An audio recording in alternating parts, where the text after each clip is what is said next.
Au nom du Père et du Fils et du Saint-Esprit. Amen.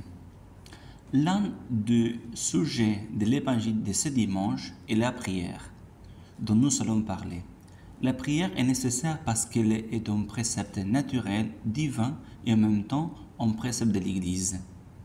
La prière est un moyen institué par Dieu pour aller au ciel, comme le baptême.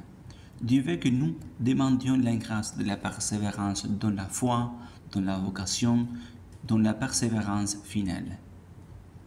Nous allons parler de la nature même de la prière et de ce que nous devons demander dans la prière. Tout d'abord, c'est quoi la prière?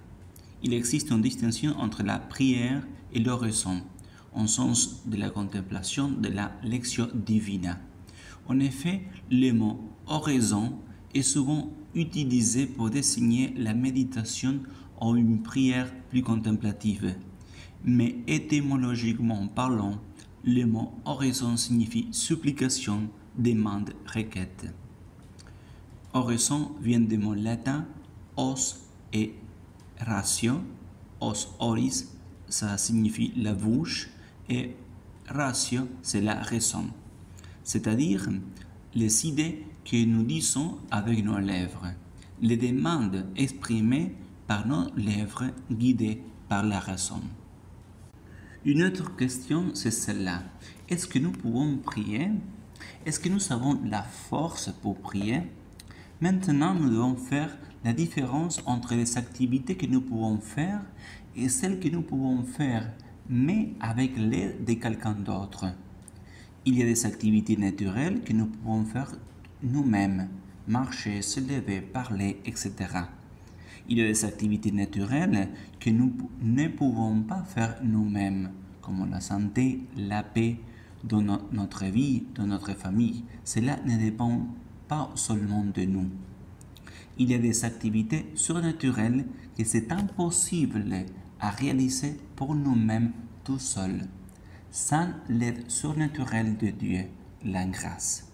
Nous ne pouvons accomplir aucune œuvre surnaturelle sans la grâce de Dieu, comme la charité, la foi, le pardon et aussi demander pardon, la prière elle-même, qu'il s'agisse de la messe, de la prière personnelle ou la prière de famille.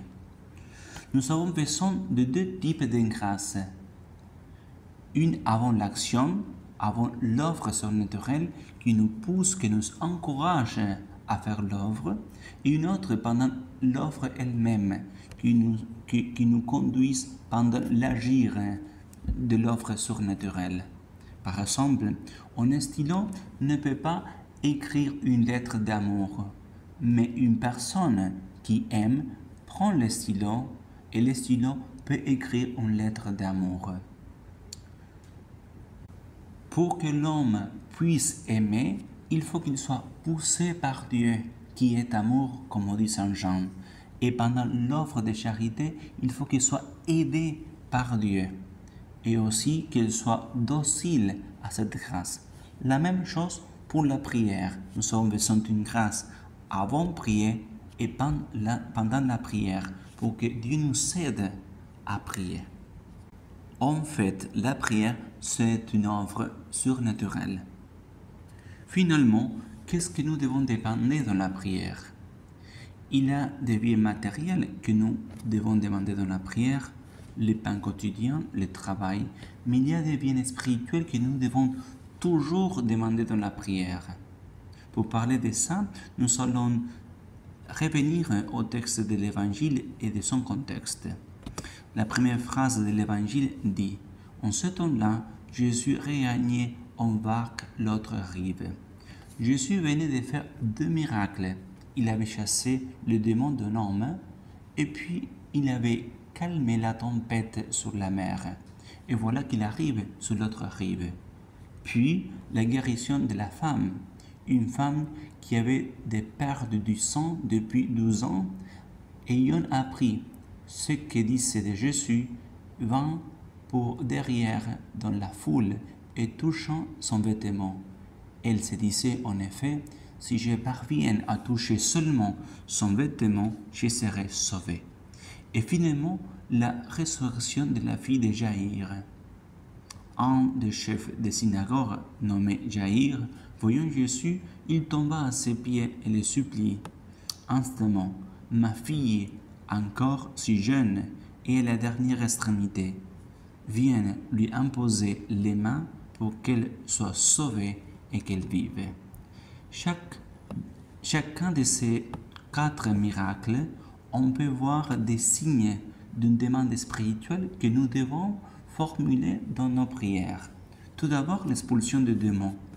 Il s'agit des tentations que nous devons affronter. Il faut toujours demander la protection contre les attaques du diable. La tempête apaisée, les épreuves que nous trouvons dans notre quotidien, les problèmes que nous rencontrons chaque jour au travail, dans la famille, le départ de notre chair. Nous devons demander la grâce de surmonter les difficultés.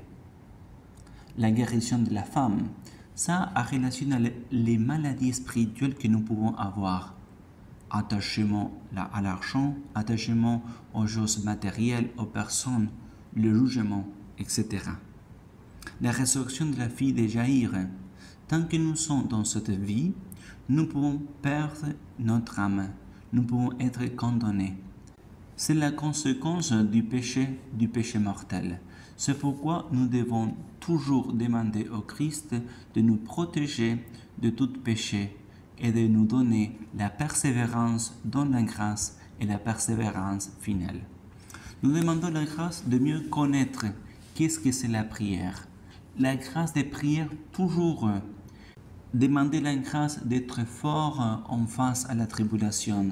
La grâce de ne pas tomber dans les tentations. La grâce d'être guéri de nos maladies spirituelles.